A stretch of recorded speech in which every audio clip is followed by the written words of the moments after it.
Sir Jammu Kashmir police का कोई भी जवान अभी भी खतरे में, रिस्क अलाउंस या बाकी चीजें इनको मुराद नहीं मिल रही है। क्या पुलिस के लिए ऐसा कोई इकदाम होगा या हुकूमत से आप बात करेंगे? हाँ, देखिए, रिस्क अलाउंस तो डेफिनेटली जम्मू कश्मीर का पुलिस जो है वो नॉर्मल पुलिसिंग नहीं करती है।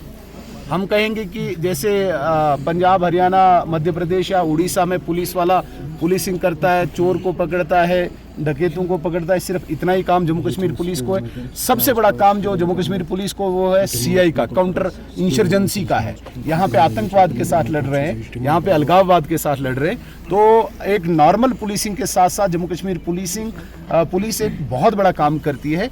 हम भी ज़रूर इस बात को, चूँकि कुपवाड़ा के मीडिया ने बड़ा ही रेलेवेंट क्वेश्चन उठाया है, इनको रिस्क अलाउंस होना चाहिए और राइट प्लेटफॉर्म पे हम भी इस बात को उठाएंगे। सर, इसके नाम पर यहाँ पर नौजवान डिमांड करे, इसके नाम पर कोई स्टेडियम या ऐसा कोई होना चाहिए। मैं सिर्फ डिमांड नहीं करूंगा, मैं लेटर लिखूंगा, ऑनरेबल LG साहब को भी लेटर लिखूंगा, सरकार को भी, कि इनके नाम पे जो चौक है कुपवाड़ा चौक, इंस्पेक्टर शहीद इंस्पेक्टर असरार साहब के नाम पे होना चाहिए। और हाई स्कूल जो यहाँ पे है, इस हाई स्कूल का नाम और मैं ज़रूर रिक्वेस्ट भी करूंगा। शुक्रिया सर।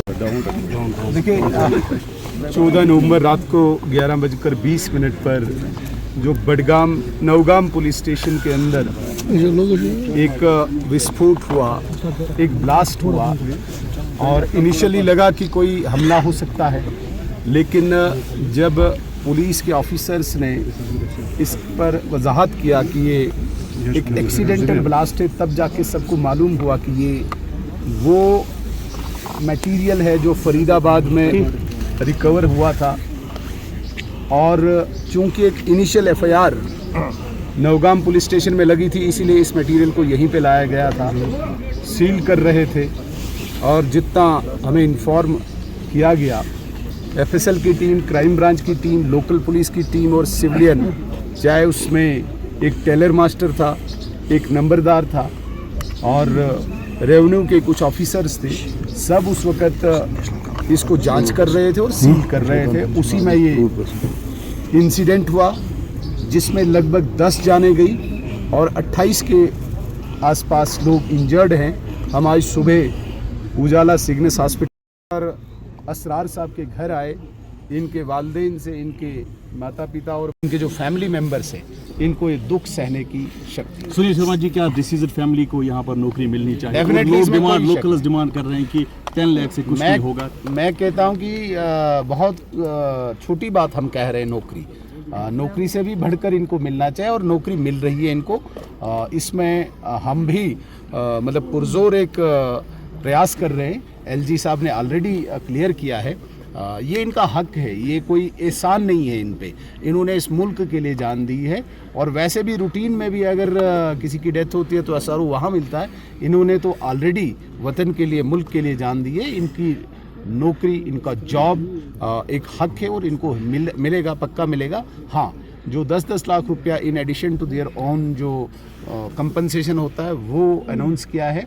हम पूरी कोशिश करेंगे कि मरकज़ी हुकूमत इस पर और ज़्यादा तवज्जो। सर, नेशनल कॉन्फ्रेंस जिस तरह से इसका खदशा जाहिर कर रही है और इनक्वायरी का मांग कर रही है, सर क्या कुछ कहेंगे? देखिए, LG साहब ने तो ऑलरेडी क्लियर कर दिया है, भारत सरकार ने पहले ही क्लियर कर दिया है कि जो असावधानी हुई है उस पर पूरा इंटरनल वो पूछताछ होगी, उस पर इन्वेस्टिगेशन होगी। उसमें सियासत करने की कोई गुंजाइश नहीं होनी चाहिए। नेशनल कॉन्फ्रेंस के मैं अपने दोस्तों से भी गुजारिश करना चाहूँगा, ये टाइम और ये इंसिडेंट्स सियासत के नहीं हैं।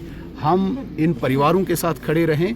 नेशनल कॉन्फ्रेंस भी इस वक्त हुकूमत में है, वो बताएं कि वो इनके लिए क्या कर रहे हैं। नेशनल कॉन्फ्रेंस के नफेतुले अल्फाज यही थे कि अकाउंटेबिलिटी होनी चाहिए। क्या अकाउंटेबिलिटी ठीक है, हम भी कहते हैं। क्या इसके अलावा भी वो कुछ कर रहे हैं? क्या वो in addition to this terror victim जो पॉलिसी है उसमें जॉब दे रहे हैं? क्या इसके अलावा वो कोई जॉब देंगे?